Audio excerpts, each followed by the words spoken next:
یورپی ملک گریس کے شہر کریتی کے مدنی مرکز فیضان غوث اعظم کے عاشقان رسول کا دوسرے علاقے تباکی میں مدنی قافلے کا سفر ہوا، جہاں سنتیں، آداب اور دعائیں سیکھنے سکھانے کا سلسلہ ہوا، درس و بیانات ہوئے، جبکہ مبلغ دعوت اسلامی نے شرکائے مدنی قافلہ کو قرآن پاک درست تلفظ سے پڑھنے کا طریقہ، نماز کا عملی طریقہ، فرائض و واجبات اور دیگر مسائل سے متعلق آگاہی دی۔ عاشقان رسول نے دوران مدنی قافلہ مختلف دکانوں پر جا کر نیکی کی دعوت عام کی اور اسلامی بھائیوں کو بھی علم دین سیکھنے، نماز کی پابندی کرنے اور دعوت اسلامی کے دینی ماحول سے وابستہ ہونے کی ترغیب بھی دلائی۔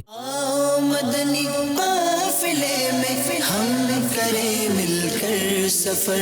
ادھر گریس کے دوسرے شہر ماراتھونا میں دعوت اسلامی کے تحت قائم مدنی مرکز فیضان مدینہ میں بھی عاشقان رسول نے امیر اہل سنت دامت برکاتہم العالیہ کی دعاؤں سے حصہ پانے کے لیے مدنی قافلے میں سفر کی سعادت پائی، جہاں درس و بیان کے علاوہ سنتیں، آداب اور دعائیں سیکھنے سکھانے کا سلسلہ بھی رہا۔ مبلغ دعوت اسلامی نے عاشقان رسول کو خوب نیکی کی دعوت عام کرنے اور دیگر اسلامی بھائیوں کو بھی نماز کی پابندی کرنے اور دعوت اسلامی کے 12 دینی کاموں میں عملی طور پر شرکت کرنے کا ذہن بھی دیا۔ مدنی چینل کے ناظرین، آپ بھی نیکی کی دعوت عام کرنے کے لیے مدنی قافلوں میں سفر کو اپنا معمول بنا لیجیے۔